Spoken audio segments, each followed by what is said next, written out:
warahmatullahi wabarakatuh. Alhamdulillahirabbil alamin.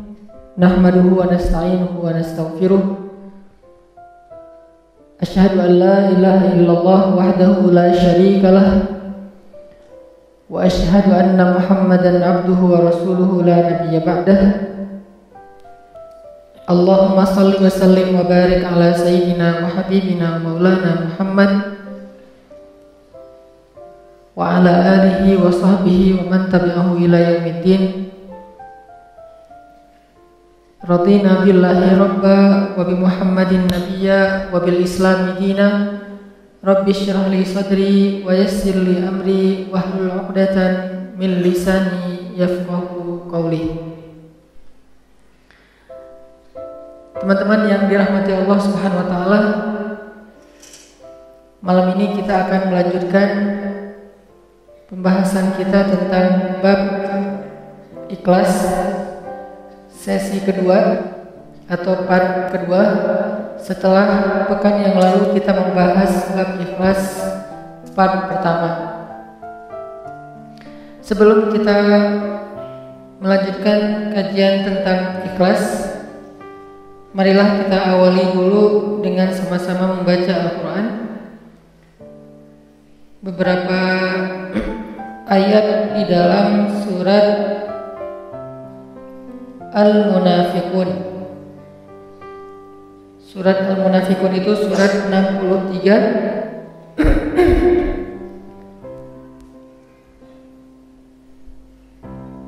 Surat 63 dari ayat pertama.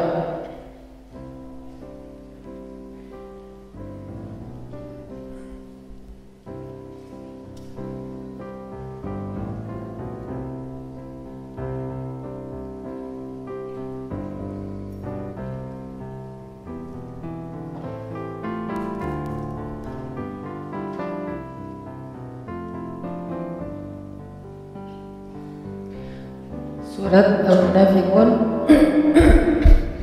surat 63 dari ayat pertama. A'udzu billahi minasy syaithanir rajim. Silakan.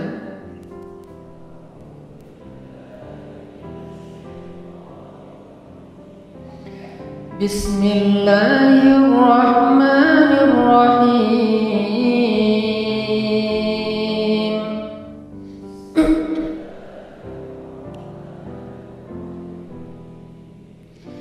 Idza ja'akal munafiquna qalu nashhadu innaka la rasulullah.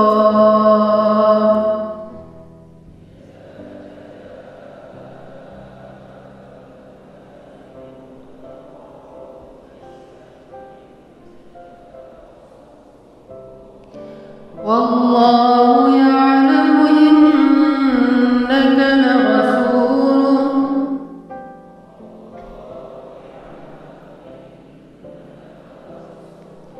Wallahu yashhadu innal munafiqina lakadzibun.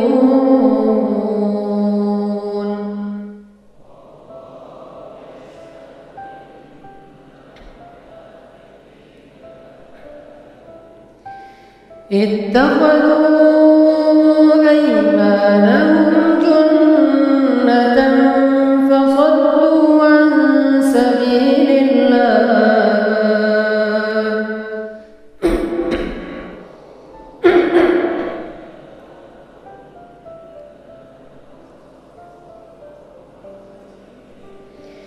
Innahum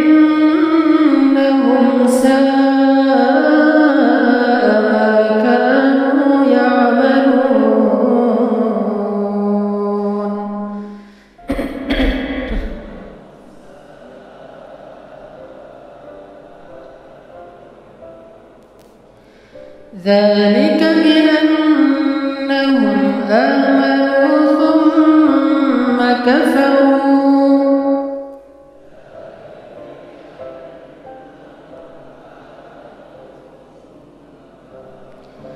فطبع على قلوبهم فهم لا يفقهون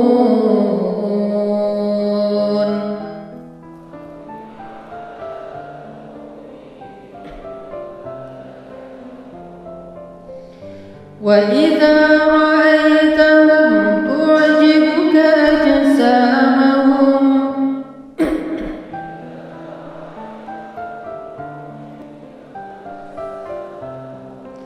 وإن يقولوا تسمع لقولهم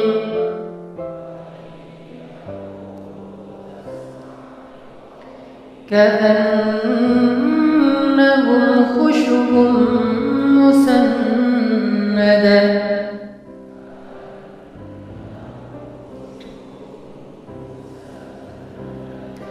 يحسبون كل صيحة عليهم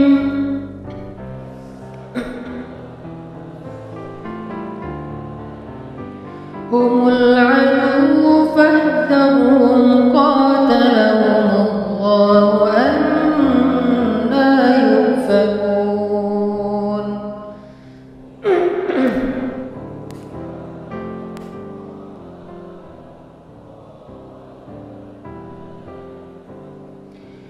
وإذا قيل لهم تعالوا يستغفر لكم ورسول الله لووا رؤوسهم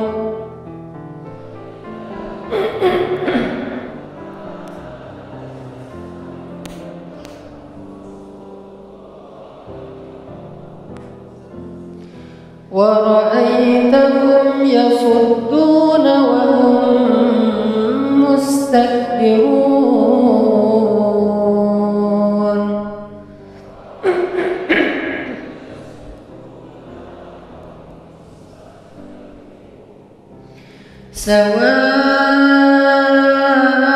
سواء عليهم أستغفرت لهم أم لم تستغفر لهم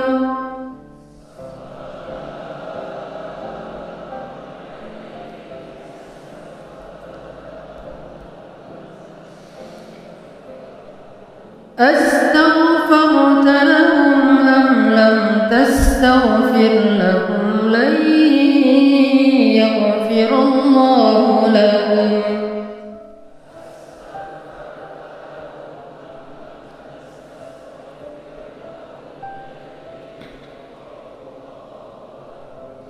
إن الله لا يهدي القوم الفاسقين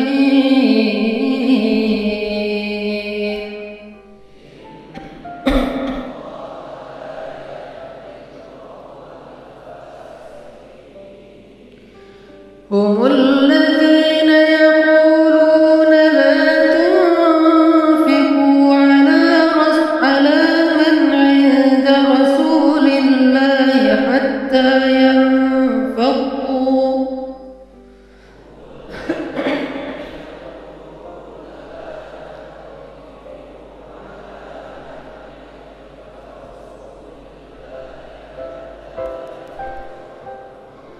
ولله خزائن السماوات والأرض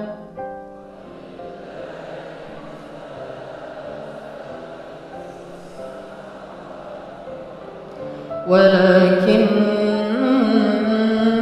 المنافقين لا يفقهون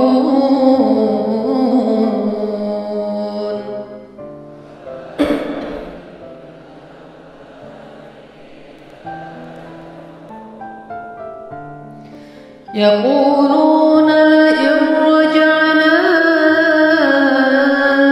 إلى المدينة ليخرجن الأعز منها الأذل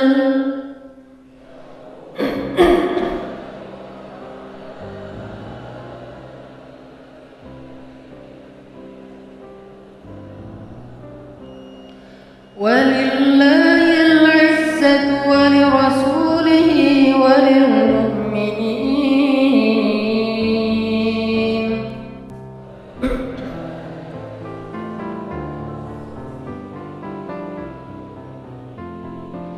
ولكن المنافقين لا يعلمون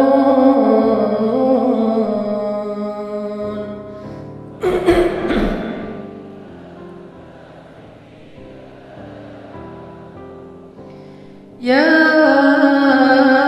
أيها الذين آمنوا لا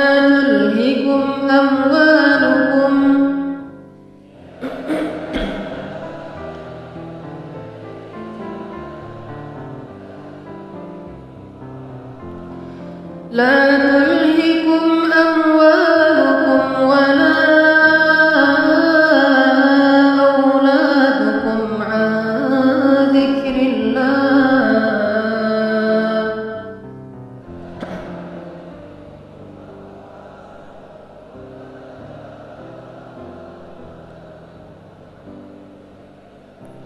ومن يفعل ذلك فأولئك هم الخاسرون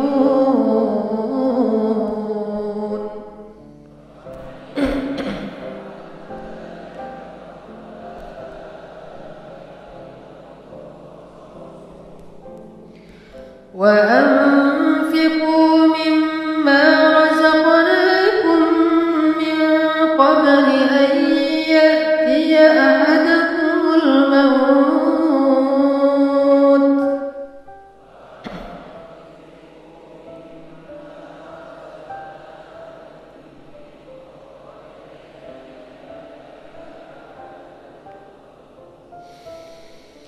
فيقول رب لولا أخرتني إلى أجل قريب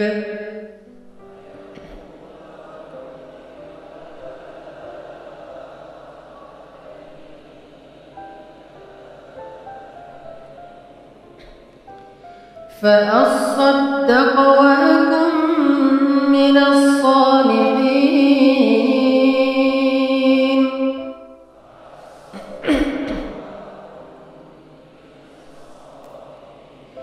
ولن يؤخر الله نفسا إذا جاء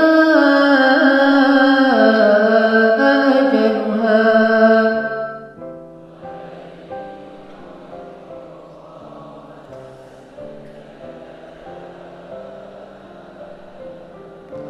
والله خبير بما تعملون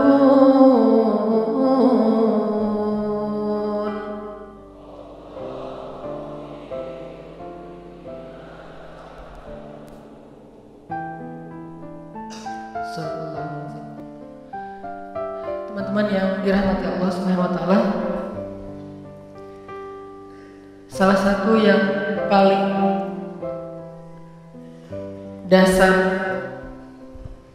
yang membedakan antara orang-orang mukmin dengan orang-orang munafik itu adalah ikhlas. Dan yang tahu tentang seseorang itu ikhlas atau riya hanyalah Allah, kemudian orang itu sendiri. Sehingga kita tidak bisa menjudge seseorang itu ikhlas ataupun riya. Ketika misalnya ada teman kita broadcast tentang satu nasihat-nasihat yang baik, udah gitu kita nggak bisa menjudge bahwa dia itu pamer ilmu, merasa paling benar, merasa paling soleh, merasa ini, merasa itu. Karena yang namanya merasa kan sifatnya batin ya. Yang namanya merasa itu kan urusan hati, dan kita nggak tahu persis hati seseorang kecuali hanya Allah Subhanahu wa taala, kemudian orang itu.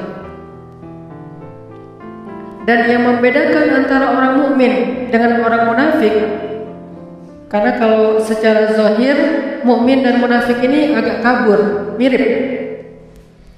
Apa miripnya? Sama-sama mengatakan asyhadu an la ilaha illallah wa asyhadu anna Muhammadan abduhu wa rasuluh. Sama-sama mengatakan inna sholati wa nusuki wa mahyaya wa mamati lillahi rabbil alamin. Sama-sama ngomong iyyaka na'budu wa iyyaka nasta'in. Sama-sama ngomong bismillahirrahmanirrahim. Sama-sama ngomong insyaallah. Kalau ada janji sama-sama bilang insyaallah. Bahkan kadang-kadang insya'allahnya heboh. Yang mana yang benar Ustaz? Insya-Allah atau insyaallah atau insyaallah? Enggak ada yang benar. Karena yang benar itu tulisannya pakai bahasa Arab. Kalau ditulis pakai bahasa Latin atau huruf Indonesia, maka tidak ada yang paling tepat. Itu kan cuma literasi. Mau nulis insyaallah, mau nulis insya, ya terserah. Kalau mau yang paling tepat, alif, nun, shin, alif, hamzah, Allah. Itu yang paling tepat. Jadi kalau orang mempermasalahkan mana yang tulisannya paling benar dalam tulisan Latin, itu dalam bahasa fikih disebut dengan takalluf. Apa takalluf? Terlalu menyibukkan diri dengan hal-hal kecil lalu dibesar-besarkan. Itu termasuk takalluf. Dan itu termasuk di antara perbuatan yang sia-sia. Karena di antara baiknya Islam seseorang min husni islamil mar tarkuhu ma la ya'ni. Salah satu ciri Islam seseorang itu sudah matang.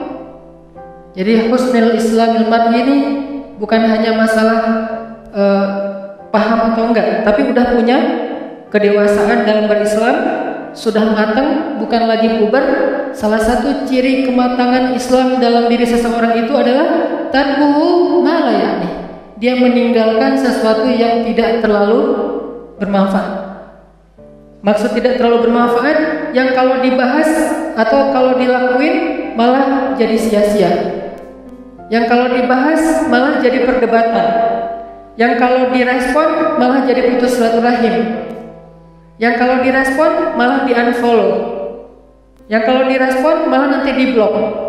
Tarkuhu ma la ya'ni, dia enggak mau bikin masalah sehingga dia tidak mau terjebak di dalam takalluf, membesar-besarkan masalah.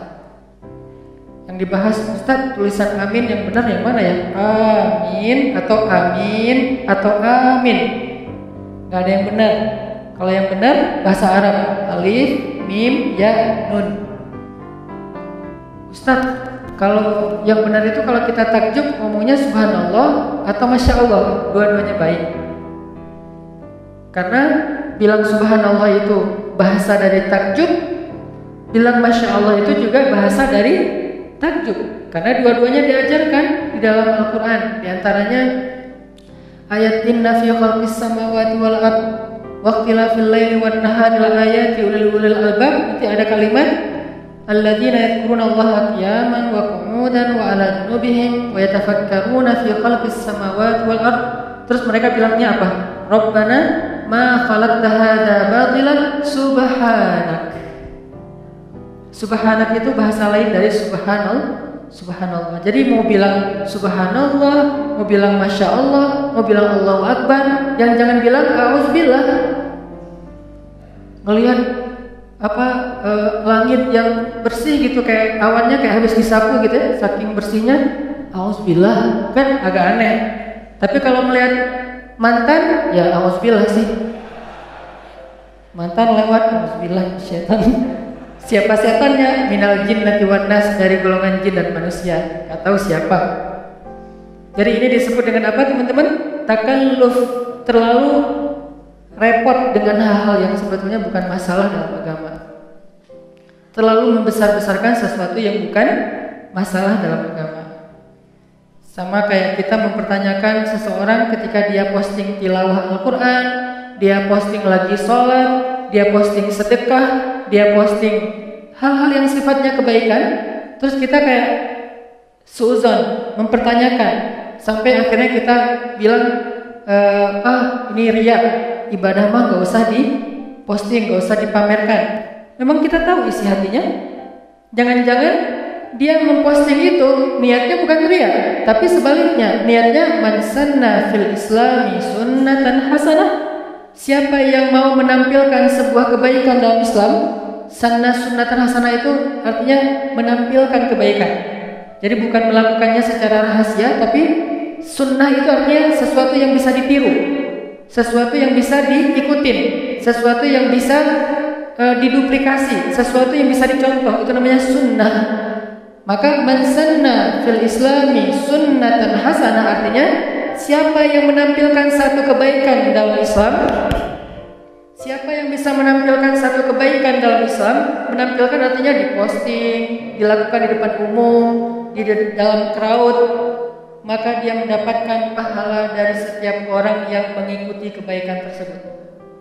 Siapa tahu niatnya itu, dia dapat pahala karena sunnah hasanah, kita yang mengkomentarinya justru nambah dosa karena ternyata komentar kita keliru. Jadi yang membedakan mukmin dengan munafik salah satunya adalah apa yang ada di dalam hati. Mukmin mengatakannya antara lisan dengan hati jujur sama. Ketika dia bilang hasbunallah wa ni'mal wakil, itu benar-benar dalam hatinya dia yakin cukup Allah. Kalau dia masih merasa Allah itu kurang, Allah plus harta, plus teman, plus akses, plus network, plus apa segala macam, berarti dia belum jujur mengatakan hasbi Allah. Kalau dia mengatakan raditu billahi rabbah wa bi Muhammadin nabiyya wa bil islami dinan, kan keren banget kan ucapan ini. Aku ridho Allah sebagai Rabb. Arti Rabb Allah yang memelihara, Allah yang menjaga, Allah yang segala macam. Wa bi Muhammadin nabiyya artinya aku ikut Rasulullah, ajaran Rasulullah, sunnah Rasulullah, perjuangan Rasulullah, teladan Rasulullah. Wa bil islami dinan, aku jalankan Islam sebagai manhajul hayat, the way of life. Dia ngomong kayak gitu, tapi dalam hatinya dia agak-agak ragu dengan Islam. Kira-kira Islam masih relevan gak ya dengan kehidupan sekarang? Nah, berarti dia tidak jujur antara lisan dengan hati. Dia masih lisannya mengatakan ridho, tapi hatinya menolak. Lisannya mengatakan insya Allah, tapi hatinya gak serius-serius amat. Lisannya mengatakan asyhadu an la ilaha illallah, tapi hatinya masih ragu. Berarti belum klop, belum ketemu antara ucapan zahirnya dengan apa yang dirasakan secara batin. Ikhlas namanya. Termasuk ketika kita melakukan satu kebaikan, sholat, kita kan berniat ya ketika sholat ya. Ada dua model orang berniat. Ada yang berniat dengan diam-diam, ada yang berniat dengan membaca teks. Usolli fardhu maghrib salat raka'atin mustaqbil kiblati adaan ma'muman apa? Lillahi ta'ala. Dia ngomong gitu kan? Lillahi ta'ala. Ini karena Allah. Dia ngomong dengan lisannya lillahi ta'ala, tapi Allah tidak mendengar ucapan lisannya, tapi Allah mendengar apa yang terbersit dalam hatinya. Benar enggak nih lillahi ta'ala? Jangan-jangan dia melakukan itu karena sesuatu. Dan sesuatu itu disebut dengan modus. Modusnya macam-macam, bisa harta, bisa cewek, bisa jabatan, bisa apapun. Kalau misalnya di masa-masa kampanye, dia kemudian menampilkan kesolehannya di depan umum dengan niat, tapi kita nggak tahu kan niat orang kan, sehingga kita nggak bisa menjudge. Kita nahnu nahkum bizzawahir. Kita tuh hanya bisa menilai sesuatu yang tampak. Gak bisa menilai sesuatu yang tersembunyi dalam hati. Kalau dia niatnya adalah untuk pencitraan, kalau dia niatnya adalah supaya dipilih, kalau dia niatnya adalah supaya mendapatkan simpatik dari masyarakat, maka innamal a'malu binniyat. Allah pasti akan memberikan balasan dia sesuai dengan niatnya. Faman kanat hijratuhu ilallahi wa rasulih, fahijratuhu ilallahi wa rasulih. Kalau niatnya karena Allah, Allah yang akan memberikan dia reward. Tapi kalau niatnya karena selain Allah, wa man kanat hijratuhu ila dunya yusibuha aw imra'atin yankihuha fahijratuhu ila ma hajara ilaih. Kalau niatnya untuk manusia baik itu dalam urusan harta, jabatan, pasangan, cinta, segala macam, maka Allah yang nggak akan ngasih reward apa-apa. Allah akan memberikan kesempatan, ya udah biar manusia aja yang ngasih dia reward, ngasih dia balasan, apresiasi dan seterusnya. Jadi salah satu yang membedakan antara mukmin dan munafik itu adalah apa yang dirasakan di dalam hati, teman-teman. Dan karena dia sifatnya tersembunyi di dalam hati, maka kita tidak bisa menjudge orang lain mukmin atau munafik. Kita hanya bisa menjudge diri kita masing-masing. Sehingga Nabi mengatakan, istafti qalbak, tanya kepada hati kamu masing-masing. Tanya kepada hati kita masing-masing, kita ini mukmin atau munafik? Kalau dua-duanya ada yang ikhlas sesat, tapi ada yang riya juga. Nah, kira-kira porsinya lebih banyak yang mana nih? Karena kalau masih tanggung, berarti kita termasuk muzabzabina baina dzalik. Kita terombang-ambing di antara keduanya. La ilaha illa wa la ilaha illa. Enggak termasuk ke sini, tidak termasuk ke sini, terombang-ambing. Maka kita harus introspeksi diri, bertanya kepada hati kita masing-masing, saya ini mukmin atau munafik? Sehingga materi tentang mukmin, munafik, ikhlas, riya itu bukan materi untuk menjudge orang lain. Itu murni materi muhasabah terhadap diri kita sendiri. Tazkiyatun nufus, membersihkan hati masing-masing. Teman-teman yang dirahmati Allah Subhanahu wa taala, musibah apa yang paling fatal dan paling menyakitkan dalam hidup kita, coba? Ini ada dapat beberapa share ya. Kata sebagian teman-teman, musibah yang paling luar biasa itu dan susah banget buat ngerelain, ditinggal pas lagi sayang-sayangnya.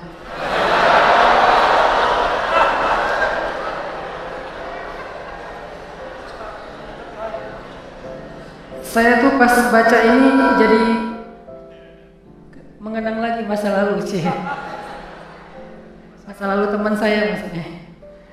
Atau ada juga yang bilang musibah paling besar yang susah direlain tuh habis ke format bersama kenangannya. Jadi tiba-tiba harddisknya error dan di dalamnya banyak foto-foto tentang masa lalu. Terus ada juga yang bilang ketika memasukkan uang 1.000 yang ternyata uang 100.000 ke kotak amal. Masa itu musibah? Ada juga yang bilang musibah yang susah kita rela itu adalah Ronaldo pindah ke Juventus.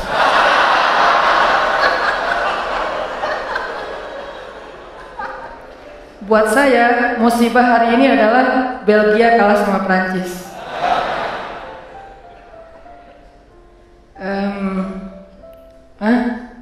Ada yang bilang musibah itu adalah ketika sosok yang kita pilih gagal di pilgub.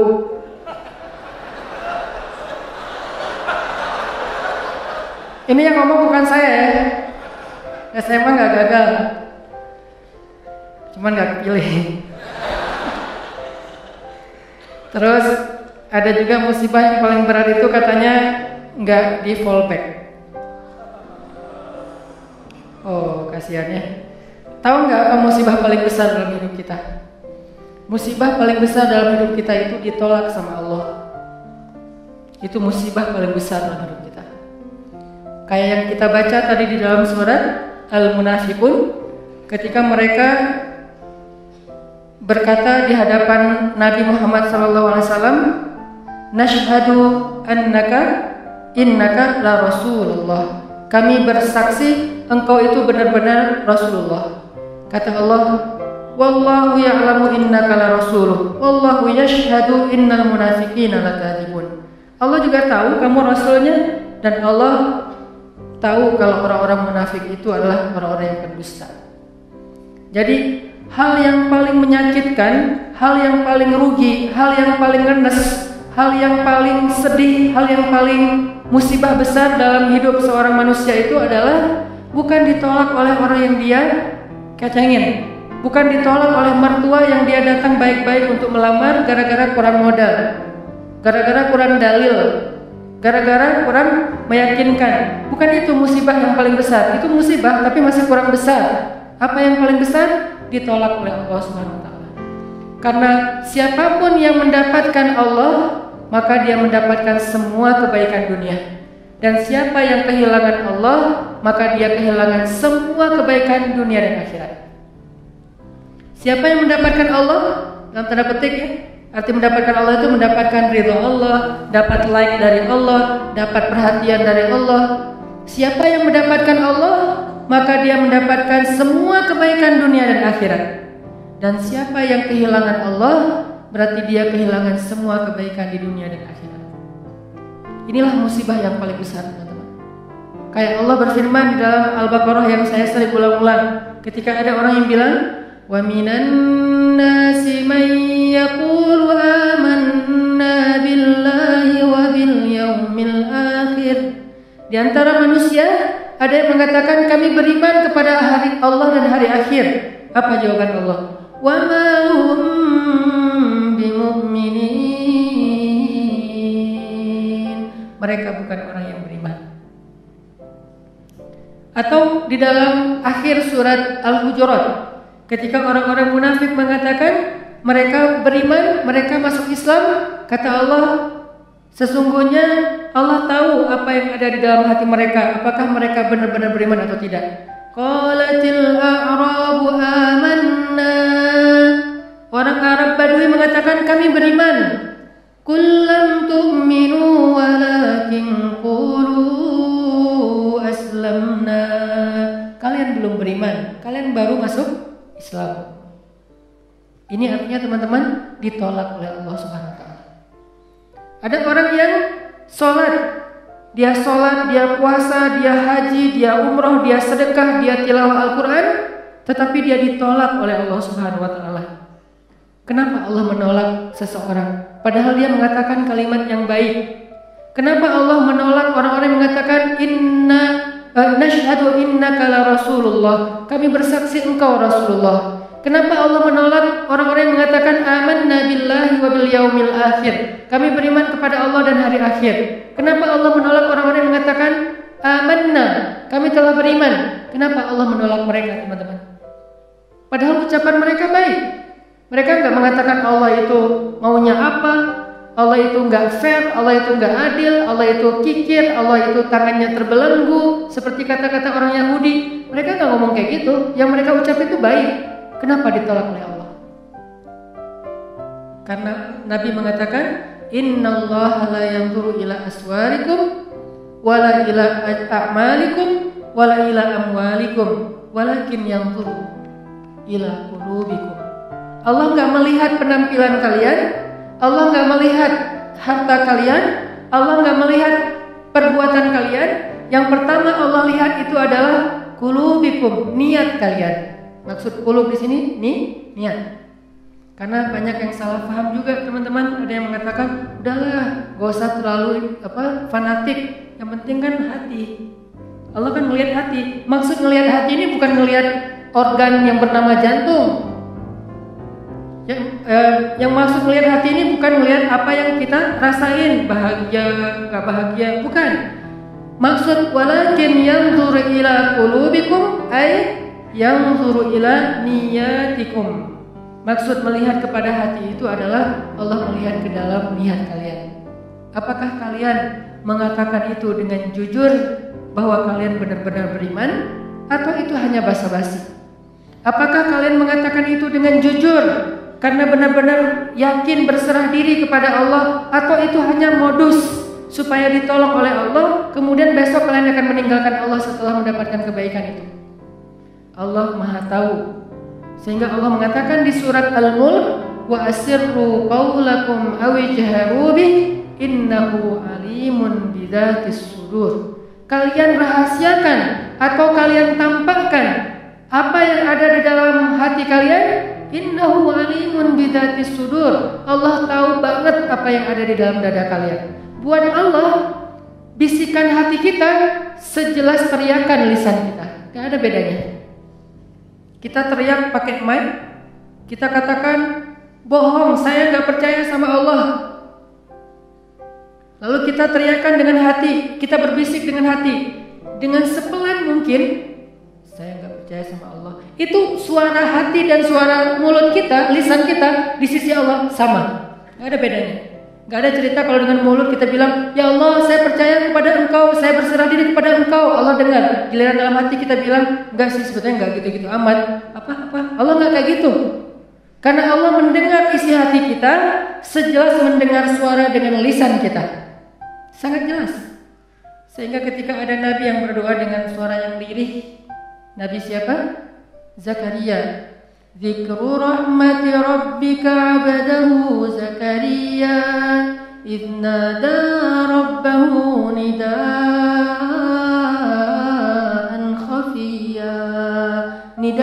khafiyya, suara yang lembut, pelan, lirih, tidak ada yang mendengar seorang pun kecuali Allah Subhanahu wa taala. Allah mendengar dengan jelas. Bahkan kalau suara itu tersembunyi di dalam lautan yang gelap, lebih dalam daripada Danau Toba, gelap banget nih. Karena nggak mungkin ikan haut, ikan paus hidupnya di perairan yang dangkal, nggak mungkin. Dia hidup di perairan yang dalam, yang mungkin kedalamannya di bawah 1 kilometer. Bahkan kalau seseorang kemudian ditelan ikan haut, ikan paus, lalu ikan paus itu membawanya ke dalam lautan, di dalam samudra, tiba-tiba orang yang di dalam perut ikan itu bersuara, Subhanaka inni kuntu minaz zalimin, Subhanaka inni kuntu minaz zalimin. Pelan sekali suara itu terdengar dengan jelas di arasy Allah Subhanahu wa taala. Jadi enggak ada yang tersembunyi dari Allah. Sehingga apa yang menyebabkan kita ditolak oleh Allah, teman-teman? Bukan ucapan kita kurang fasih, bukan bacaan Al-Quran kita kurang makhraj, kurang bagus tajwidnya, bukan ketika kita sholat gerakan kita kurang sempurna, bukan. Tapi hati kita yang kurang ikhlas, itu penyebab seseorang ditolak. Bisa jadi gerakan sholatnya sempurna, bisa jadi bahasa Al-Qurannya ketika dia membaca indah sekali, kalau hatinya tidak seperti yang dia ucapkan, kalau hatinya tidak ikhlas kepada Allah, Allah tolak semuanya. Sehingga salah satu di antara 3 orang yang pertama masuk neraka padahal dia soleh siapa? Qari'ul Quran, orang yang membaca Al-Quran dengan baik, hafiz 30 juz dengan 10 qiraat plus riwayat. Kan ini nggak mudah kan? Hafal 30 juz, 10 qiraat pakai riwayat.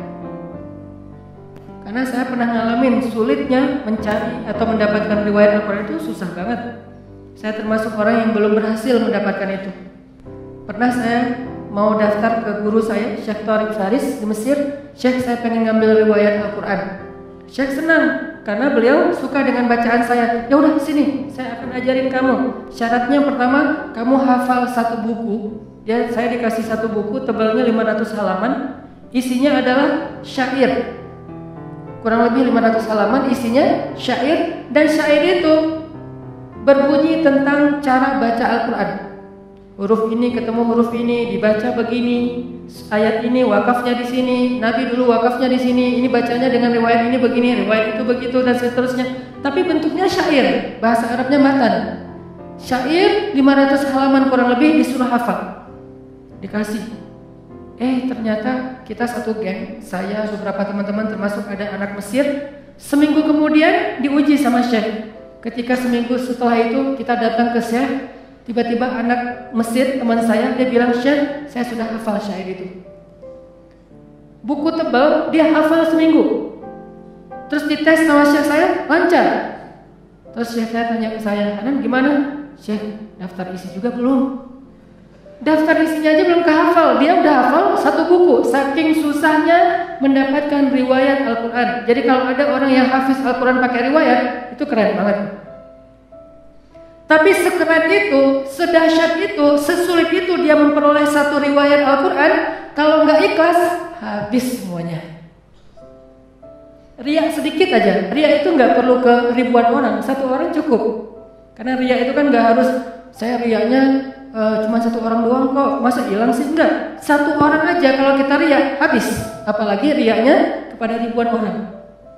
Saya pernah ceritakan gimana sulitnya menjaga ikhlas. Ikhlas itu gampang, yang susah itu menjaga ikhlas. Di awal, insya Allah ikhlas. Gak mungkin juga kita di awal pengen riya, kan gak mungkin nih.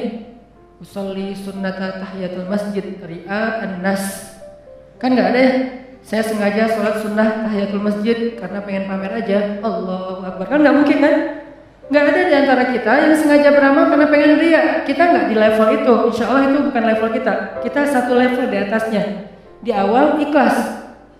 Pasti kita mengatakan lillahi ta'ala. Karena Allah. Tapi masalahnya di setengah ketika kita lagi ngerjain itu. Ketika kita lagi sedekah lewat kenceleng, dari ujung kita lihat 1.000, 2.000, 5.000, paling banter 10.000, kita 100.000 gitu kan. Pas ngeluarin, asa nggak rela ya 100.000 tapi nggak ada yang lihat. Akhirnya kita sok ikhlas, bukan ikhlas, sok ikhlas, ditutup di depan biar nggak kelihatan, tapi di belakang orang pada ngeliat ya. 100.000, terus nggak dimasukin semuanya, harus ada sisanya, terutama yang bagian angka. Geser aja ke sebelah, biar dilihat, 100.000. Pura-pura ikhlas. Ini namanya meriakkan keikhlasan. Meriakkan keikhlasan. Jadi nggak gampang teman-teman untuk ikhlas. Makanya untuk menjaga keikhlasan, makanya kita berlindung kepada Allah. Ya Allah, jangan tolak saya gara-gara saya tidak mampu menjaga ikhlas. Saya beristighfar minta ampun kepadamu ya Allah kalau saya pernah ria. Karena kalau ditolak sama Allah, udah kita nggak dapat kebaikan apa-apa di dunia maupun di akhirat. Kalau Allah menerima kita, maka kita diberikan kebaikan dunia dan akhirat. Wa innama likulli imri'in ma nawa. Semua orang mendapatkan sesuai dengan apa yang ada di dalam hatinya, niatnya, apa yang dia niatkan. Faman kanat hijratuhu ilallahi wa rasulih, fa hijratuhu ilallahi wa rasulih. Kalau Allah menerima kita minta apa aja Allah kasih. Tapi kalau Allah menolak kita mau jungkir balik di raudhah malam Jumat bulan Ramadan pas lagi lewat Qadar, nggak akan diterima oleh Allah. Kenapa? Udah ditolak. Makanya musibah paling besar itu teman-teman ditolak oleh Allah. Dan Allah menolak kita bukan karena melihat perbuatan kita yang kurang sempurna, amal soleh kita yang tidak terlalu ideal, tapi karena Allah melihat hati kita yang cacat. Cacatnya itu bukan amalannya, tetapi perasaannya, hatinya, niatnya. Kan ada tuh cerita tentang 3 orang yang lagi touring, kemudian terjadi badai, akhirnya mereka berlindung di dalam sebuah gua kan. Kemudian jatuhlah sebuah batu besar menutup pintu gua, mulut gua. Akhirnya mereka sadar, wah kita nggak akan selamat nih. Satu-satunya yang bisa buat kita selamat adalah kita duduk berdoa kepada Allah. Karena mau ngedorong batu nggak mungkin, nyari jalan lain mentok. Duduklah mereka bertiga berdoa kepada Allah. Orang yang pertama berdoa, ya Allah, saya punya kedua orang tua yang udah sepuh, ayah dan ibu yang sudah sepuh, yang sudah tua, dan saya selalu berbakti kepada keduanya. Bahkan saya tidak pernah mau memberikan susu dari ternak saya kepada keluarga saya atau kepada siapapun sebelum saya memberikan terlebih dahulu kepada kedua orang tua. Jadi gak mau dia ngasih susu itu kecuali ke orang tuanya dulu baru keluarganya. Suatu malam orang tuanya minta susu, udah disiapin, dia peras susu ternaknya. Pas mau dikasih ke orang tuanya ketiduran. Dia biasanya kalau udah ngasih ke orang tuanya, baru dia ngasih ke keluarganya, istrinya, anaknya. Kali ini orang tuanya minta susu, pas udah mau dikasih ketiduran. Akhirnya dia tunggu di sebelah orang tuanya yang tidur sampai mereka bangunnya subuh. Dia berdiri sambil megang susu. Kenapa? Dia nggak mau nanti orang tuanya tiba-tiba bangun manggil dia untuk 2 kali. Dia nggak mau orang tuanya memanggil dia 2 kali. Dia hanya dia pengen sekali manggil udah ada. Sehingga kalau misalnya nanti orang tuanya bangun, dia langsung memberikan susu. Dia tungguin megang susu sampai subuh. Kebayang nggak dari habis isya megang susu berdiri sampai subuh demi ingin menyenangkan hati kedua orang tuanya. Dan resikonya apa? Resikonya pegel. Resiko yang lain apa? Resiko yang lain dia tidak tidur semalaman. Resiko yang lain dia tidak memberikan susu itu kepada istri dan anak-anaknya yang juga membutuhkan demi mendahulukan orang tuanya. Lalu dia mengatakan, ya Allah, kalau engkau ridho, engkau menerima kebaikan saya itu, birrul walidain, amal soleh saya itu, karena dia tidak mengharapkan apa-apa kecuali Allah, maka selamatkanlah kami ya Allah. Terbuka pintu itu sedikit, mulut gua, batu itu bergeser. Tapi belum bisa keluar orang. Orang yang kedua berdoa lagi, ya Allah, saya punya sepupu cantik, saya suka sama dia, tapi dia nggak perhatian sama saya, dia cuek sama saya, dia kayak biasa aja sama saya. Sampai suatu saat dia butuh saya, dia pinjam duit 150 dinar, saya bilang saya akan bayar dengan syarat kamu mau tidur bareng dengan saya. Akhirnya saya pinjamkan 150 dinar, sebelum saya menidurinya, dia mengatakan, ya fulan, ittaqullah, takutlah kamu kepada Allah. Akhirnya saya sadar, saya pun lari meninggalkannya karena saya tidak mau terjebak dalam perbuatan zina, karena saya takut kepada Engkau ya Allah. Seandainya Engkau ridho dengan apa yang saya lakukan, saya tidak melakukan itu kecuali takut kepadamu ya Allah. Takut ya, cinta, takut, berharap itu semuanya bagian dari iman, gak usah dibenturkan. Karena takut kepadamu ya Allah, maka selamatkan kami. Bergeser lagi itu batu besar, tapi belum bisa keluar orang. Yang ketiga berdoa, ya Allah, saya punya pekerja, saya punya pegawai yang suatu saat pulang ke rumahnya, pulang ke kampungnya, belum mengambil gaji. Lalu gaji itu saya kembangkan, saya berdayakan sampai bisa membeli ternak yang banyak, memenuhi lembah, onta, kemudian domba, dan segala macam. Tiba-tiba dia datang, Tuhan saya pengen mengambil gaji saya katakan gaji kamu itu semuanya. Tuhan jangan bercanda, gaji saya gak sebanyak itu. Ya memang, tapi sudah saya kembangkan menjadi berkah dan berkembang. Maka itulah semua hasilnya. Lalu dia mengambil semua ternak-ternak itu dan tidak menyisakan satu pun untuk saya. Kalau Engkau ridho ya Allah, selamatkan kami. Bergeser lagi batu itu dan mereka bisa keluar. Ini kalau Allah menerima kita, teman-teman. Wa man yattaqillaha yaj'al lahu makhraja. Siapa yang taat kepada Allah, siapa yang bertakwa kepada Allah, siapa yang ikhlas kepada Allah. Karena salah satu makna takwa itu ikhlas. Kan Nabi bilang at-taqwa hahuna kan? Takwa itu di sini, bukan di sini. Takwa itu bukan di sini, bukan di sini, bukan di pakaian. Takwa itu di sini. Ada orang yang pakaiannya menarik, ada orang yang tutup kepalanya menarik, ada orang yang ucapannya fasih dan menarik. Sehingga kata Allah di surat Al-Munafikun, kalau kalian melihat penampilan mereka, kalian akan takjub. Kalau kalian mendengar ucapan mereka, kalian pasti akan mengikutinya.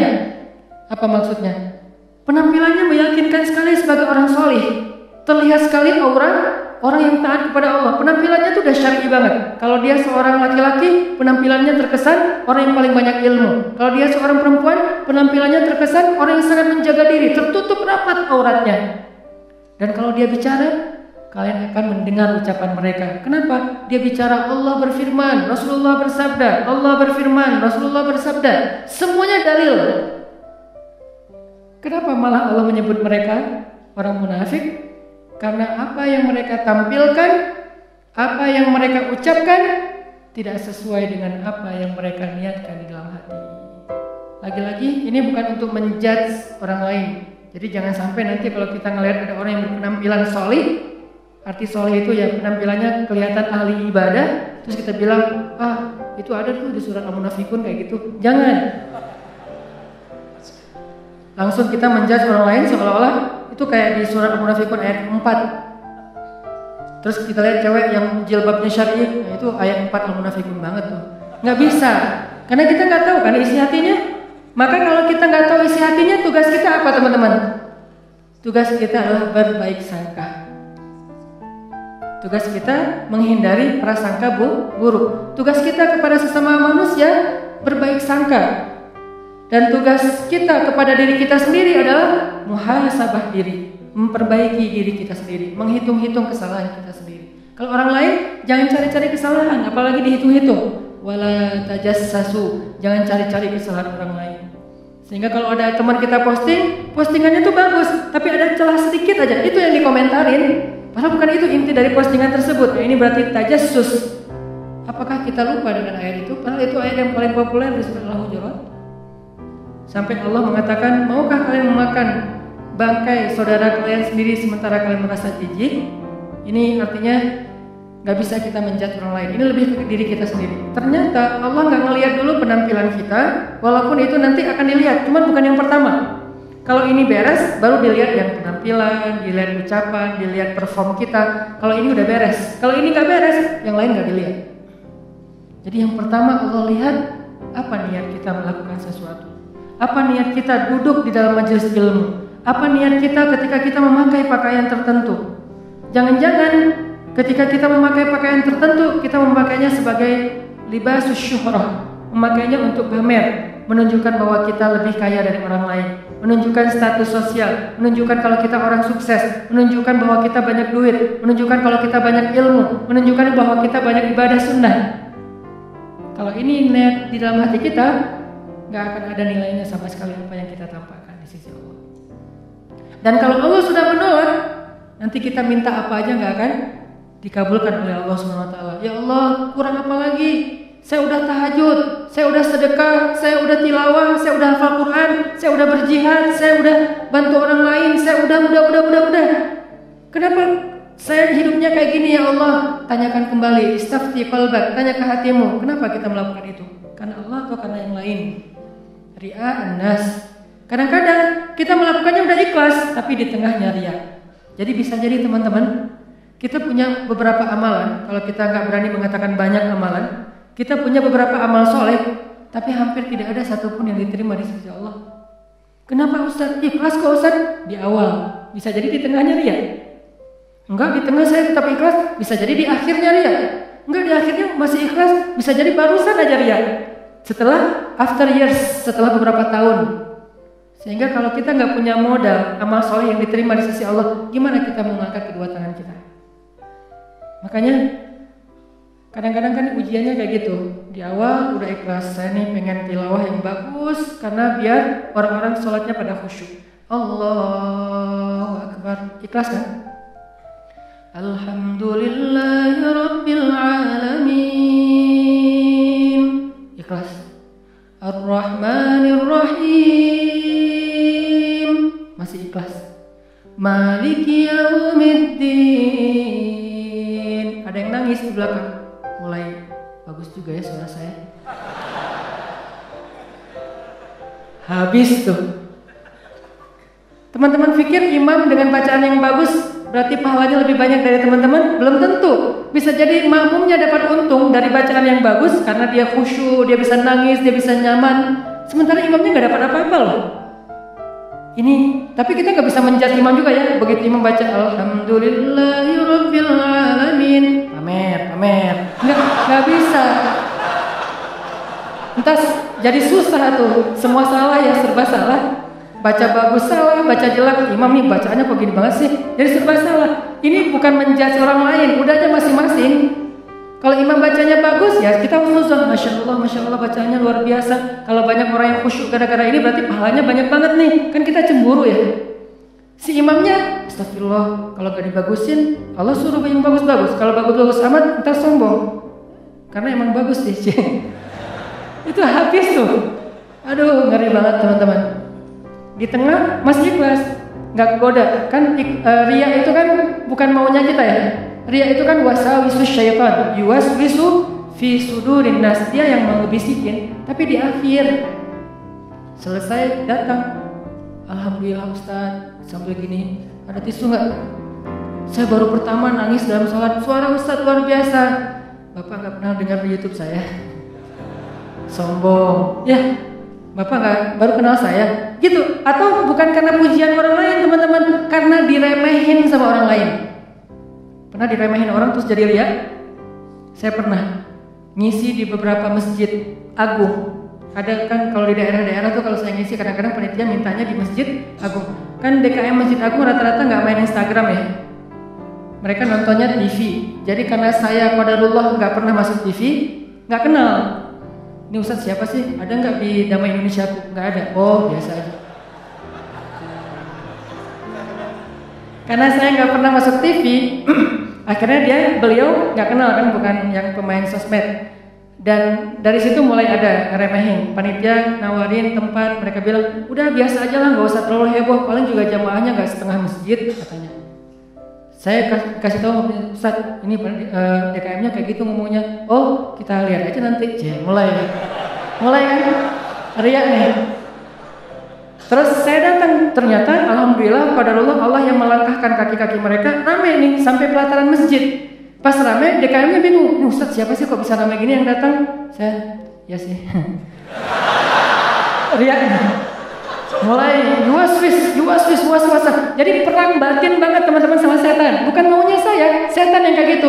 Kita cuma punya dua pilihan, mengaminkan atau menolak.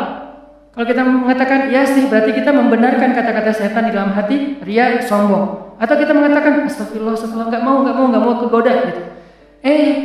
Pas waktunya sholat maghrib, panitia biasa, panitia kan kenal pastinya ya, Ustaz dorong saya gitu kan. DKM nggak ngedorong, kan kepancing. Kenapa DKM nggak ngedorong? Melihat penampilan saya dari ujung rambut sampai ujung kaki kayak kurang meyakinkan gitu. Nih Ustaz bisa ngaji nggak sih? Melihat ujung kupluk, di tengah kaos atau pakai kemeja, bawah celana jeans biasa. Ini bisa ngaji nggak ya? Akhirnya DKM kayak ragu-ragu gitu mau dorong saya jadi imam. Dalam hati 5 menit lagi dengerin aja nanti. Wah, USWIS luar biasa. Karena didorong-dorong terus sama penitia, ya udah deh. Saya mau ya kalian yang dorong kan, dorong lagi dong. Didorong kan. Udah aja jadi imam. Ngimamin karena tadi diremehin sama DKM, kepancing dong. Wah, Ar-Rahman nih gua keluarin sekalian sih. Kenapa keluarin Ar-Rahman? Favorit, kartu asa. Kan DKM-nya kayak ragu-ragu gitu. Sampai saya bilang, soft dirapatkan, diluruskan. Saya nggak mau pakai bahasa Arab, walaupun nggak bisa. Soft diluruskan dan dirapatkan gitu. Terus DKM-nya masih gini-gini, ragu-ragu gitu. Dalam hati saya, ya bentar lagi, tenang aja. Balik arah, Allahu Akbar. Itu udah nggak benar lagi sholatnya tuh. Itu dirasain banget. Itu udah nggak benar lagi sholatnya. Allahu Akbar. Begitu selesai Al-Fatihah, gimana Pak? Udah dengar? Terus masuk Ar-Rahman, serak pula. Aduh, serak, suaranya hilang, segala macam. Itu nyesel banget tuh, nggak bisa show off ya. Kalau pas lagi dapat mic-nya bagus, sampai menggemanya tuh sekilo gitu ya. Itu kan enak banget nih.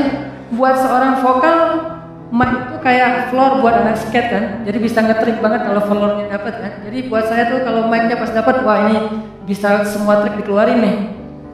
Fabi ayyi ala'i rabbikuma tukadziban. Udah Ar-Rahman aja yang biasanya dibagi 4, sekarang 1 rakaat Ar-Rahman, rakaat kedua Al-Muluk. Kenapa? Biar sekalian didengerin. Nih Ar-Rahman ya. Gini cara bacanya. Aduh, habis. Selesai sholat, kan balik arah gitu kan, mau zikir kan, balik arah pura-pura zikir, sambil zikir ngeliat ke arah si bapak. Kira-kira gimana ekspresinya sekarang?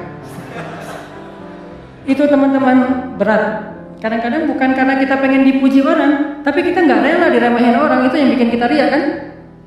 Bukan karena kita pengen dielulukan, dipuji, dapat banyak like, dipuja-puja, bukan itu. Itu kita masih kadang-kadang bisa ngerem. Tapi kita nggak sanggup bertahan, nggak bisa sabar kalau diremehin orang. Akhirnya kita bocorin juga kebaikan kita. Habis. Diremehin suami, diremehin pasangan, diremehin orang tua, diremehin mertua, diremehin teman-teman, segala macam. Diremehin tetangga. Kita bukan pengen dipuji dan dipuja oleh orang lain, tapi kita nggak tahan kalau diremehin. Keluar juga tuh. Siapa yang selama ini yang melakukan ini? Siapa yang bantu kamu? Siapa? Keluar semua. Satu persatu yang kita sebutkan, satu persatu berguguran dan tidak ada nilainya di mata Allah SWT. Sabarkah kita ketika diremehkan oleh orang lain untuk tetap menjaga rahasia amal kita antara kita berdua aja dengan Allah? Itulah ujian ikhlas. Bisa nggak kita jaga? Nggak mau kita bocorin rahasia kita berdua sama Allah. Begitu kita bocorin, sedih banget tuh. Udah langsung tidak ada lagi nilainya di mata Allah. Berapa banyak dari amal yang kita lakukan yang benar-benar kita mampu menjaga keikhlasannya di awal, di tengah, di akhir. Kalau ada, jangan menyimpulkan dulu bahwa kita udah sukses karena masih ada waktu selama kita masih hidup untuk kita batal. Mungkin nggak batal di akhir, tapi batalnya setelah beberapa tahun. Ada teman kita datang nanya-nanya ke kita tentang ngafal Quran itu susah banget ya. Kenapa? Aku tuh ngafal 1 juz aja, juz 30 gak beres-beres. Oh, ya sebetulnya gampang sih kalau udah tahu triknya. Mulai nih. Emang idealnya ngafal Quran berapa lama? Ya tergantung orangnya. Ada yang 10 tahun, ada yang 5 tahun, ada yang 2 tahun, 3 tahun, setahun. Kalau aku sih alhamdulillah 6 bulan khatam. Habis semuanya tuh. Ngafal Quran emang gampang, capek, susah loh. Yang susah itu bukan ngafalnya, murojaahnya kan, ngejaga hafalan. Udah hafal 5 juz, biasanya baru kerasa capeknya tuh di setelah 5 juz kata orang-orang yang hafal. Setelah 5 juz, mulai nih keteteran yang di belakang, balik lagi ke depan, hilang lagi yang di belakang, balik lagi. Kayak gitu ngafal Quran saking capeknya tuh sampai orang yang banyak putus asa. Udah setelah perjuangan effort yang luar biasa, hilang hanya gara-gara kalimat cuma 5 menit aja, habis semuanya teman-teman. Rugi banget kan? Jadi jangan dulu menyimpulkan bahwa kita tuh udah pasti soleh, udah pasti istimewa, udah suci banget hanya gara-gara kita punya amalan soleh lebih banyak dari teman kita. Mungkin dia amalnya biasa-biasa aja, tapi dia karena biasa-biasa gak bisa ngeriain kan? Hafal 30 juz dengan hafal Al-Ikhlas, kira-kira mana yang pantas diriakan? 30 juz dong, Al-Ikhlas gak mungkin riak. Gimana kita mau riak? Gua udah hafal lo apa? Al-Ikhlas. Apa yang mau diriain Al-Ikhlas? Yang ada Al-Ikhlas itu surat pelampiasan. Kalau udah mentok Al-Ikhlas. Sawa'un 'alaihim a'anzartahum. Perasaan tadi sebelum sholat lancar. A'anzartahum Qul huwallahu ahad. Biasanya gitu kan? Mentok-mentoknya Al-Ikhlas. Kenapa? Cuman Al-Ikhlas yang kita paling ikhlas. Kenapa tadi kok bacanya yang susah-susah? Pengen dong sesekali orang tahu kalau hafalan saya udah nambah kan gitu ya. Pengen dong orang tahu, kayak kadang-kadang kan kita suka pengen melakukan sesuatu yang orang lain gak bisa lakukan. Membaca surat yang orang lain gak hafal surat itu jarang. Kalau Al-Ikhlas, Al-Falaq, An-Nas, Al-Kafirun masih oke lah. Karena Al-Kafirun suratnya agak susah kan. Banyak orang yang terjebak, la abudu ma ta'budun wala antum abidun ma abud. Kapan selesainya nih? Muter aja di situ Al-Kafirun teh. Kalau Al-Ikhlas kan jarang yang terjebak. Kalau Al-Ikhlas juga sampai salah. Ini nih ngeri banget nih.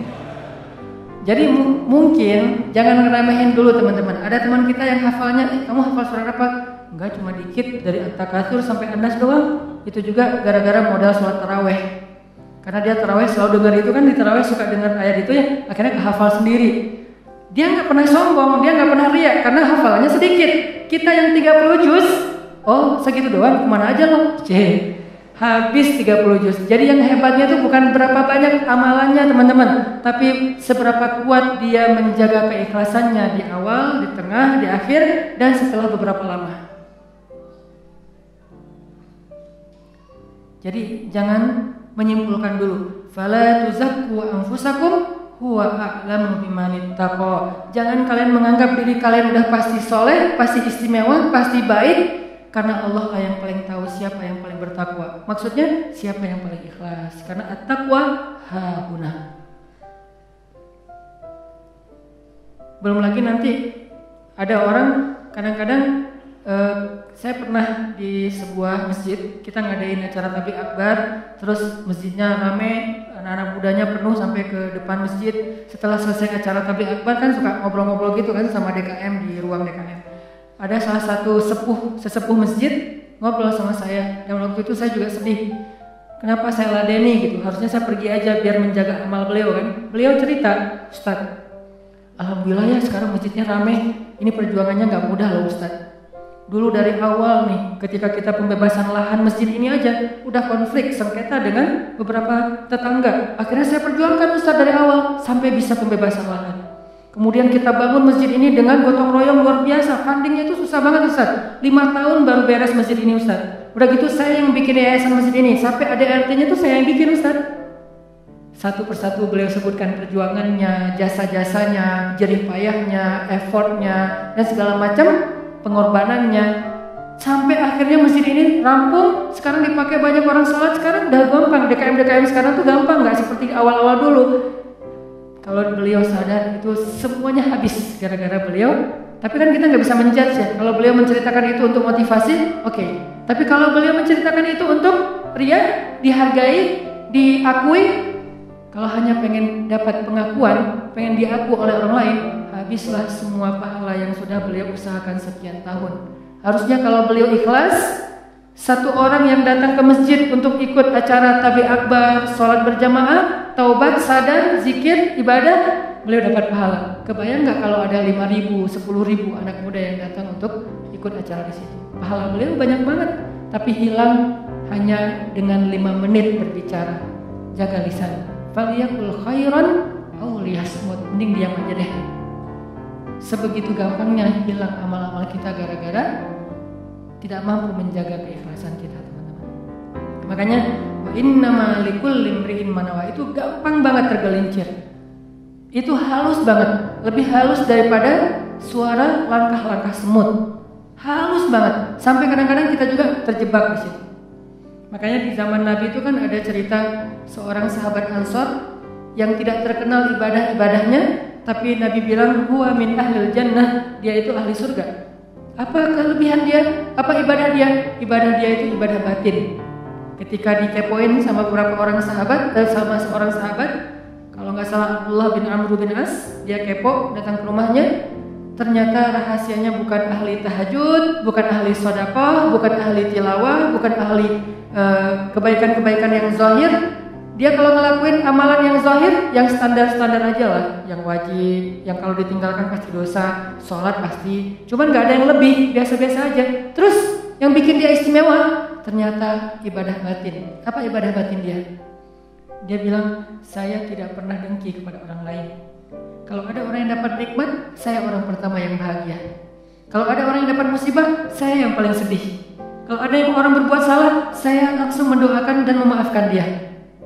Inilah ibadah batin dia, teman-teman. Makanya selain kita fokus memperbaiki ibadah zahir kita, sholat kita, cara takbir kita, cara semua rukuk sujud kita, perbaiki juga ibadah batin kita. Karena kalau sampai ini rusak, yang lain sempurna, batal. Tapi kalau ini benar, yang lain cacat-cacat dikit, karena kita mungkin punya kekurangan, Allah yang akan perbaiki. Jadi ini teman-teman, tentang pentingnya belajar ikhlas. Dan ikhlas ini termasuk salah satu di antara ibadah juga. Jadi sekedar ikhlas aja itu udah ibadah. Sekedar niat aja itu udah ibadah. Belum melakukan udah jadi ibadah. Bukankah Nabi mengatakan siapa yang berniat berbuat baik lalu jadi melakukannya, maka dia mendapatkan 10 pahala kebaikan. Kalau dia berniat berbuat baik tidak jadi melakukannya, maka dia mendapatkan 1 pahala kebaikan.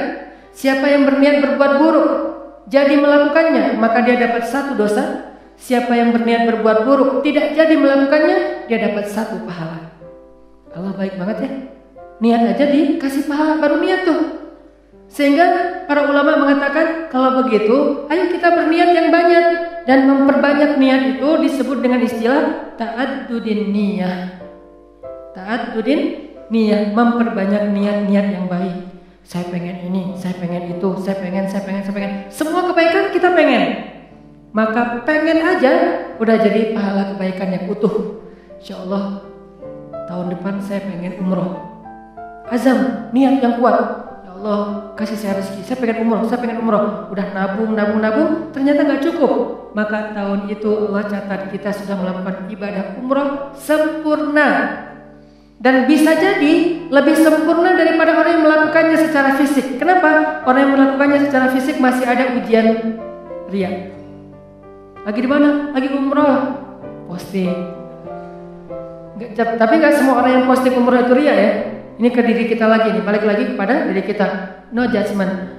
Bisa jadi dia posting, bisa jadi dia tinggalnya di bintang 5. Kadang-kadang umrohnya bareng dengan teman. Kadang-kadang kegodanya gini, umroh nih bareng dengan teman.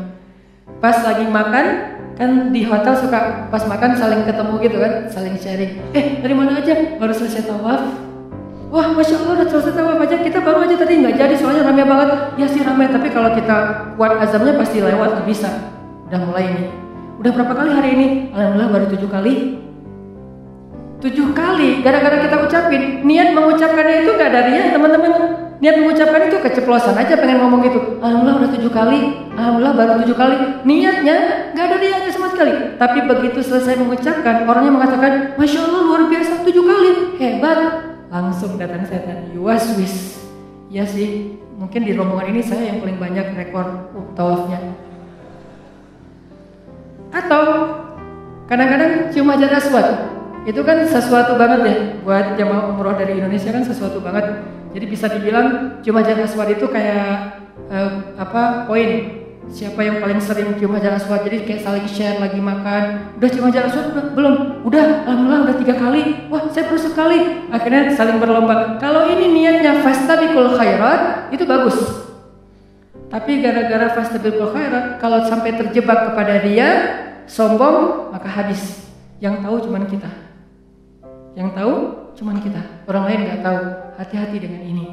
Tapi orang yang tadi menabung pengen umroh, terus nggak cukup duitnya, lalu nggak jadi umroh, bisa jadi dia mendapatkan pahala umroh lebih utuh daripada orang yang melakukannya secara fisik.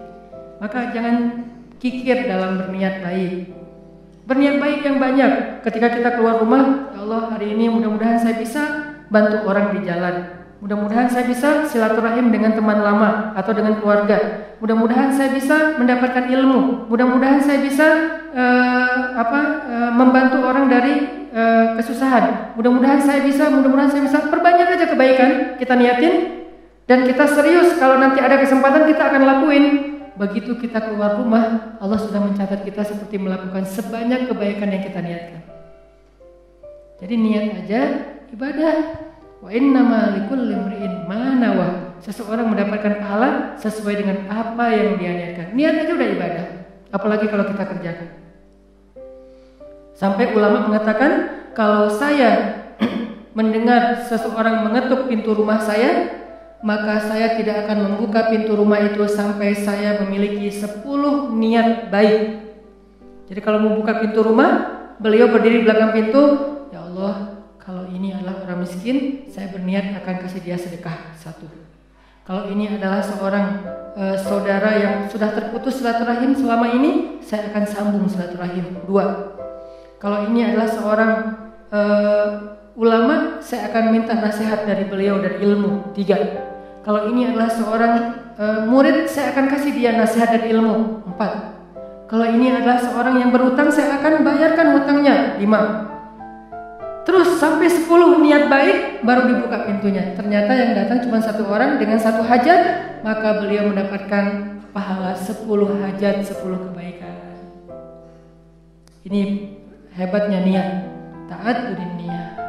Sehingga yuk kita berniat sebanyak mungkin berbuat baik. Saya akan gini, saya akan gini, saya akan gini. Salah satunya untuk akhirat kita, kalau saya pribadi berniat, ya Allah, saya pengen banget nanti sebelum meninggal kalau bisa udah khatam 30 juz. Dari dulu diusahain belum beres-beres. Naik dikit, turun banyak. Naik dikit, turun banyak. Kenapa? Mungkin banyak dosa, bisa dosa lisan, bisa dosa mata. Bukankah dosa itu bisa menghilangkan hafalan ayat Al-Quran? Dan kata Nabi, Al-Quran itu gampang hilangnya, lebih gampang daripada hilangnya onta yang liar. Cepat banget hilangnya. Enggak Ustaz, saya udah banyak dosa tapi nggak hilang-hilang. Ya nggak ada yang dihafal, apa yang mau dihilangin? Coba kalau mau tahu kita banyak dosa atau enggak, hafal Quran deh. Kalau susah, pasti banyak dosa.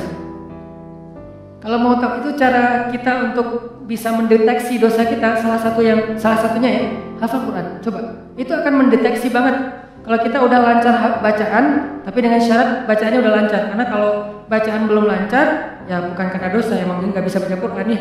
Berarti tahapannya baca Quran dulu. Kalau bacaannya udah lancar, tapi kok nggak bisa ya hafal Quran? Ini bisa jadi kata Imam Waqi', al-ilmu nurun wa nurullah la yu'talil 'asi. Ilmu itu cahaya, dan cahaya Allah itu tidak diberikan kepada pendosa. Cara ngukur diri kita banyak dosa atau enggak? Coba hafal Quran. Kalau susah, pasti banyak dosa. Sehingga pesantren di dekat rumah saya tuh pesantren Kampung Quran namanya. Dulu ada program daurah hafal Quran selama bulan Ramadan, 1 bulan 30 juz. Di Indonesia, di Cianjuang, Cimahi. 1 bulan 30 juz.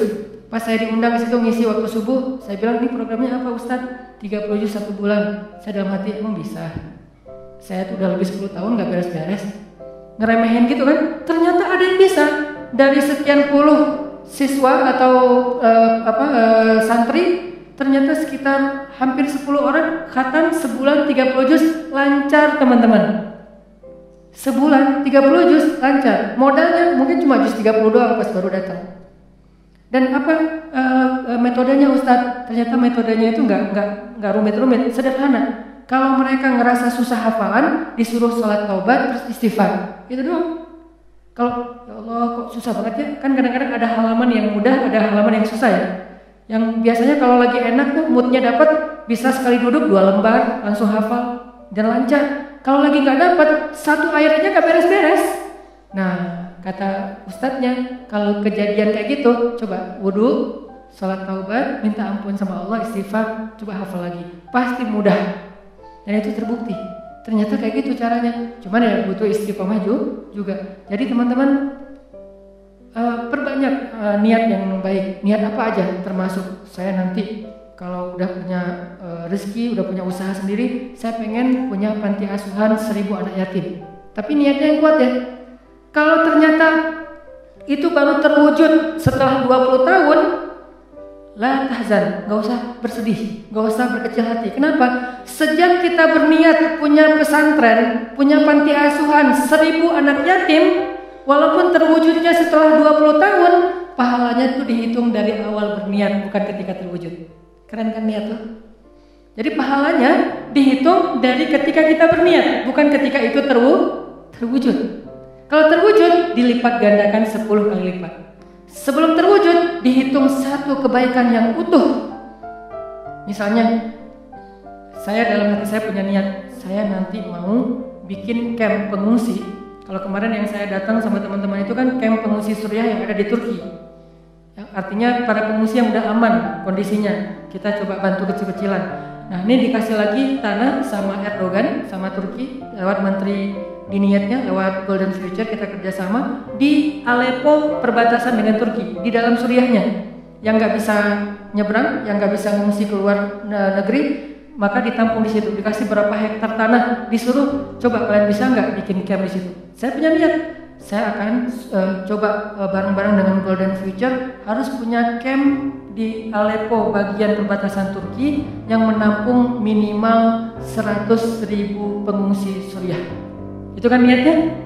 Kapan terwujud? Allahu a'lam. Yang penting saya ikhtiar aja dulu dari sekarang. Mulai membangun sosmed, saya harus banyak followers. Kenapa? Makin banyak followers, insya Allah funding untuk kemanusiaan lebih gampang. Terus juga membangun jaringan beberapa tempat di seluruh Indonesia supaya kita kerja bareng-bareng untuk selain kemanusiaan di Suriah, kemanusiaan juga di Indonesia, bikin kegiatan-kegiatan dakwah anak muda. Tapi salah satu target goal saya itu adalah bisa ngebantu korban-korban perang, bukan membantu perang, membantu korban perang. Kalau membantu korban perang kita datangnya bawa roti, bawa gandum, bawa obat-obatan. Kalau membantu perang kan bawa senjata ya. Dan saya megang senjata juga belum pernah. Nah, niatnya 100.000 pengungsi di camp di dalam Suriah untuk membantu mereka. Kapan terwujud? Sebutlah 10 tahun lagi baru terwujud. Saya apakah baru dapat pahala setelah 10 tahun? Tahu enggak? Dari sejak awal saya berniat, kalau saya mampu ikhlas, maka saya mendapatkan pahala yang sama. Berarti setiap hari itu saya kayak ngasih makan 100.000 pengungsi Suriah di Aleppo setiap hari. Keren kan ya tuh? Kenapa kita nggak melakukan hal yang sama? Kenapa kita nggak berniat aja kayak gitu? Saya akan ikut juga dengan program Ustadz Hanan. Walaupun sekarang saya belum bisa support dana, tapi insya Allah kalau saya ada dana nanti saya pasti akan ikut nyumbang. Saya juga akan funding dengan teman-teman saya. Niatin aja. Dengan niat aja, kita udah ngasih makan anak yatim di Suriah itu 100.000 orang daily, setiap hari. Wa innama likulli imri'in ma nawa. Kenapa kita nggak berniat yang banyak kebaikan-kebaikan? Kenapa kita kikir dalam niat? Belum lagi nanti kita niatkan yang lain-lain. Saya punya niat misalnya, pengen banget dengan kita mendakwahi anak-anak muda, dengan kita bikin sebuah gerakan anak muda, suatu saat dari mereka lahir seorang pemimpin yang saya sering ulang-ulang, yang hafiz Al-Quran, yang takut kepada Allah, yang imamin kita sholat di Masjid Istiqlal, dan yang muazinnya adalah wakil presiden, yang imamnya presiden. Kalau itu terwujud, lalu makmumnya seluruh Indonesia, itu kan keren banget ya. Kalau belum terwujud, saya tetap dapat pahala niat itu kalau masih ikhlas. Berniatlah sebanyak mungkin, berniatlah seluas mungkin. Jangan tanggung. Enggak kalau 100.000 kegedean, udah aja 10 orang. Kenapa tanggung-tanggung? Memangnya buat kita rugi kalau kita niat 100.000 orang kita kasih makan? Udah aja niat. Tapi nggak mungkin tercapai. Siapa bilang nggak mungkin? Banyak hal yang sekarang saya alamin secara pribadi dan bersama teman-teman di Pemuda Hijrah, itu kejutan loh dari Allah. Dulu mungkin kita anggap itu mimpi bisa pergi ke camp Suriah yang ada di Turki. Mimpi bisa dakwah ke anak-anak, teman-teman anak-anak muda bisa bareng-bareng. Mimpi bisa ini, bisa itu, segala macam. Itu kayak mimpi, tapi Allah wujudkan. Kenapa? In tasduqillah yasduqka. Kalau kamu jujur kepada Allah, Allah juga akan jujur kepada kamu.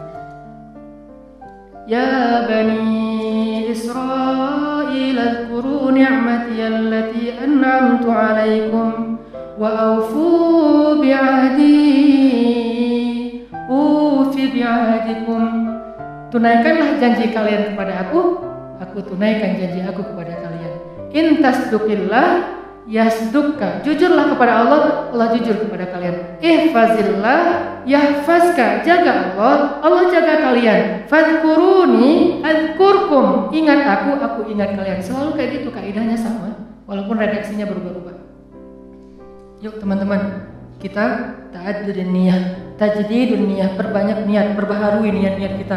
Berniatlah berbuat baik sebanyak mungkin semasa kita hidup. Saya mau begini, dari mulai berbuat baik kepada pasangan kita, kepada anak-anak kita, kepada keluarga besar kita, kepada tetangga kita, kepada masyarakat kita, kepada dunia. Banyak niat yang baik. Selama itu belum terwujud, kita tetap dapat pahala satu kebaikan yang utuh. Kalau terwujud, maka semua kebaikan itu dilipat gandakan minimal 10 kali lipat. Gak ada ruginya.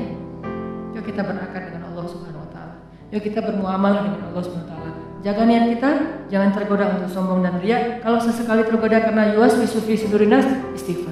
Astagfirullahaladzim, ya Allah maafkan saya. Ini bukan maunya saya, tapi kayak kegoda gitu, kepancing gitu. Astagfirullah. Allah mudah-mudahan mengembalikan kembali pahala yang tadi hampir kebakar oleh api riya dan sombong kita. Barakallah, mudah-mudahan kita selalu istiqomah untuk mencas iman kita dalam majelis-majelis seperti ini. Teman-teman, ini adalah taman surga.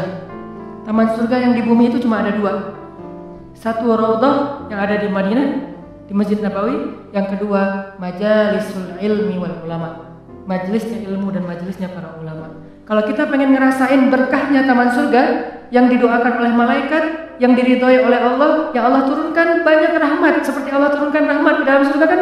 Allah turunkan rahmat ke surga itu banyak banget ya. Lebih banyak daripada jumlah tetes air hujan yang turun ke bumi loh. Setiap hari Allah turunkan rahmat.